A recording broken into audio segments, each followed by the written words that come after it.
Well, the class of 2019 may have gotten an unexpected torture session from Hillary Clinton, the failed twice Democratic nominee, using her commencement speech at New York's Hunter College to get political, attacking President Trump, the Russia probe, and more. Watch. Our democracy feels far from secure. They've banned Muslims from entering the country. And our government is tearing children from the arms of their parents at the border and locking them in cages. Make no mistake, we are witnessing an assault on the rule of law and the foundations of our democracy. What do we do when people in positions of authority are not held accountable? When they defy requests from the Congress? When Facebook refused to take down a fake video of Nancy Pelosi? It wasn't even a close call. The video is sexist trash. So, Greg, Hillary was so brave that she wanted to go after President Trump for 30 minutes, but didn't say his name. Every time she speaks, you're reminded how different and irrelevant the typical kind of political oratory has become. Yeah. It's like when you're listening to it, you just go like, I mean, the media is lying that they would have preferred that over Trump, because Trump has made politics interesting for once. She's just old and tired, and I mean that listening to her, not as a person. Trump is a gift. He has made this. He's actually brought peace and prosperity while delivering volatility in his own personality. So you get the volatility, but you get the success and the achievements, so you can still enjoy his personality and not feel bad. By the way, she is speaking. She was asked to speak at a cyber security symposium. Yes. That's like asking, I don't know, Michael Moore to speak at Weight Watchers. Yeah, it makes no sense at all, and I can't wait to hear that speech. I want to know how much they're paying her. She's keynoting the FireEye Cyber Defense Summit with the world's leading cyber experts. Maybe they can teach her something about that. But Dana... And they're paying her. Yeah, lots of money. Like $500,000, right? I mean, come on. But Dana, you've given advice to graduates before. Isn't it really unfair that Hillary Clinton would take away this moment from them and their achievements to talk about herself? Right, like, so if I was in the audience, like, I might say, like, oh, gosh, I don't feel very inspired right now. I might feel used. However, I did a little research. Like, graduates that were there, they liked it. Oh, well, there you go. So I think that they're brainwashed.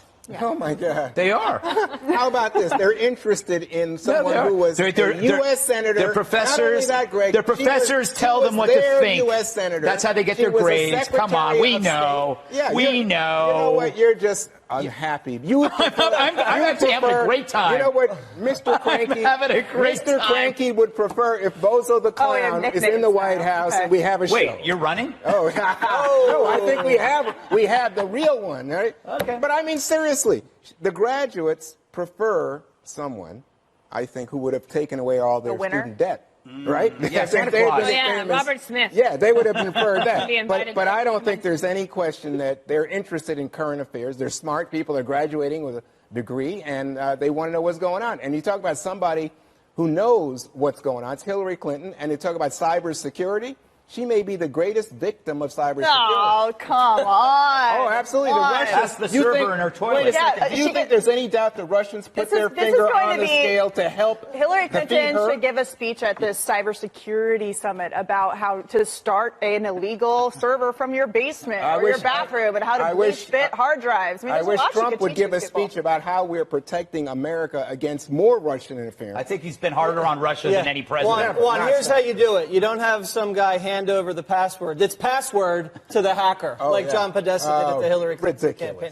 Juan, this speech was so bad, I don't even think the graduates threw their hats up in the air. Oh, yeah. They were all falling asleep. And, Dana, I would have to disagree. On Waters World this weekend, we have a family that was so disgusted with this speech. She went off the rails. He was upset because he paid all this money to have the daughter go to Hunter College, and she gets up there and totally humiliates herself. He's angry. Tune in at 8 o'clock. And then, you know what? She can't read a room either. This is supposed to be inspiring and uplifting, and no one wants to hear this. It was about her. It was about her. It was about her, and I want to know how much she got paid, because Hunter College, I'd do it for half that price.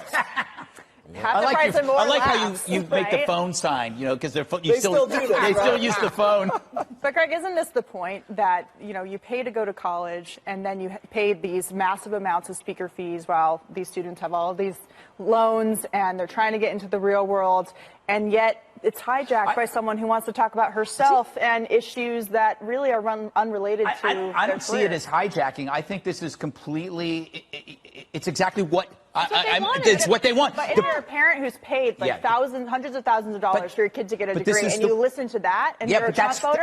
What I'm saying is, this has been going on for decades. They have liberal commencement speakers. They have liberal administrations. It's just one big liberal love fest. That's why I can't. It's like when I see this, it's kind of like, again, it's like being surprised when you find garbage at the dump. Well, also a lot of commencement speakers, and you didn't see it as much this year, but in 2016 in particular, you saw a lot of commencement speakers use it as a chance to make news. Yeah. It's not like the purpose of it. That's like, oh, okay, what can you do to get on cable news? Well, she gives a speech. Here's my theory on why she's still staying in the game like this. She thought the insurance policy against Trump would kick in. He would get impeached, and then she would run in 2020 as the rightful heir to the throne, because she was robbed, and then she would restore the Clinton dynasty. That's why she stayed in the news. She kept her server on a throne. I must say, I'm amazed you guys just don't say lock her up, because I think that you're still hating on Hillary. I love Hillary. Lock her up. But I must tell you, those graduates and their parents, they're going to always remember who spoke at that graduation, and they're terrifically honored, as we heard. Thank God there's a great Trump economy for them to make a lot of dough. I also remember my appendicitis. You just love hating on Hillary. It indicates there's something wrong here. Okay. Here now, Republican Congressman Matt Gaetz, who sits on the committee responsible for bringing impeachment charges, and Juan Williams, Fox News political analyst and co-host of The Five. Good evening to both of you. Congressman Gaetz, I'll start with you first. So will Nancy Pelosi hold the line here? Nancy Pelosi is stuck between the general election voters, 6 out of 10 of whom do not support impeachment, and the woke left, where you have 70% of Democrat primary voters who are demanding impeachment. So it's really a lose-lose for the speaker. If she, in fact, impeaches, she will alienate the very voters that Democrats hope to earn back in the next election. And if she doesn't act on impeachment, she will likely suppress the enthusiasm that Democrats are counting on to match the enthusiasm that certainly President Trump has proven the ability to turn out on Election Day. There is no basis for impeachment. The president acted in public. He acted, largely as a consequence of no underlying crime, and he acted pursuant to his Article 2 powers. And so I think we ought to get on to the agenda that matters to the American people, but I doubt we will, because the Democrats will be answering to their cable news overlords on other networks. Well, Juan is right here, and I know you're chomping at the bit to respond to that, but you might as well look at the latest polling on this very issue of impeachment, because, Juan, this is a CNN poll. It shows a majority of voters, 57%, agree that Congress should investigate whether Trump committed obstruction of justice. However, when compared to impeachment numbers, in that same poll, 61% of voters were against impeaching and removing the president from office. So what does Nancy Pelosi do next?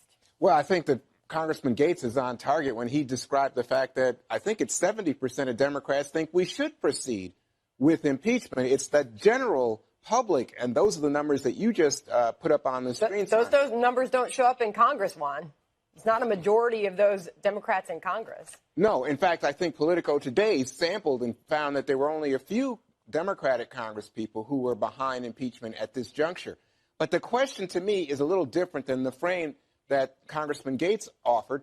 I think it's a matter of whether or not the responsibility of Congress to exercise oversight and accountability on the executive is fulfilled by this Congress.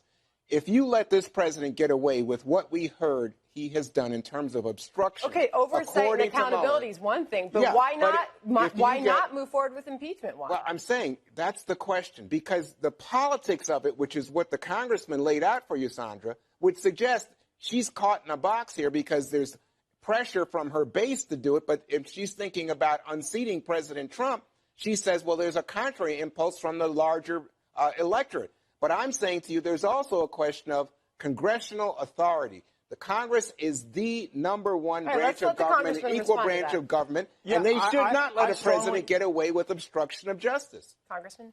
I strongly agree with the role of Congress to provide oversight. But frankly, after 22 months of an investigation into the president, why don't we spend a few months and figure out whether or not there was a corrupt origin of this investigation, whether or not there was information withheld from the FISA court? That would seem to be the more prominent question before us. And I would agree with Robert Mueller in his statement that the biggest threat here is not that the president acted inappropriately after being falsely accused. The biggest threat is that Russians are trying to interfere with our elections. We should hold hearings on those questions. We should work together as a bipartisan Congress to try to react to and respond to that threat. And frankly, based on what I've heard from the DOD and the Department of Homeland Security and the FBI so far, we haven't taken that threat seriously enough. Well, I'm so proud of you because you know what? I hope that you, Congressman, would in fact lead Republicans in this juncture, because I don't see that we are taking steps as a country, Republicans and Democrats, to prevent a repeat of Russian interference. Obviously, it benefited Republicans in the last election. We don't know where it goes next time. Well, I'm not You're so sure saying we need to do that now, and I couldn't agree more. We all have that. Yeah, and frankly, my Democrat colleague Stephanie Murphy and Michael Waltz, we're all working on legislation. See, that's where this could be going. Hold on, I want to get back in here because this is the president earlier today. He was departing the White House and made comments on the lawn.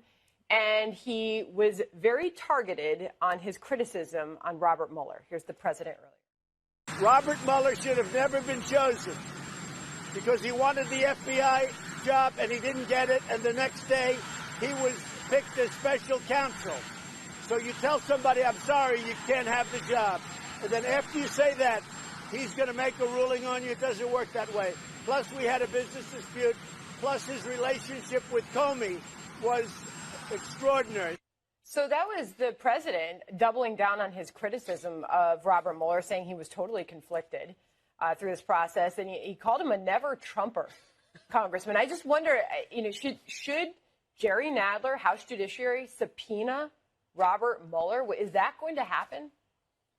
I know a lot of Republicans would be supportive of that because we have questions for Robert Mueller. It's a legitimate question to ask why Robert Mueller included a team of people that had previously defended the Clinton Foundation against public records lawsuits and people like Andrew Weissman who had gone to Hillary Clinton's victory party. We should be able to ask those questions. How Robert Mueller treated the handling of evidence by Peter Strzok and Lisa Page, who obviously manifested their bias against the president, is another legitimate question. And so I think a lot of us were disappointed that we won't be hearing more from the special counsel. And I guess it's Robert Mueller's view that his report is like scripture, like it, it has its own. It can't be questioned by anyone. But let me just quickly say, isn't this ridiculous to have the president of the United States absolutely dismissing and besmirching Robert Mueller, who I think is widely respected, even after he wants to tell us no collusion, no obstruction, look at the Mueller report. Now he comes back and says, oh, that Mueller, he can't be trusted. You can't have it both ways, Mr. President. And I think it really suggests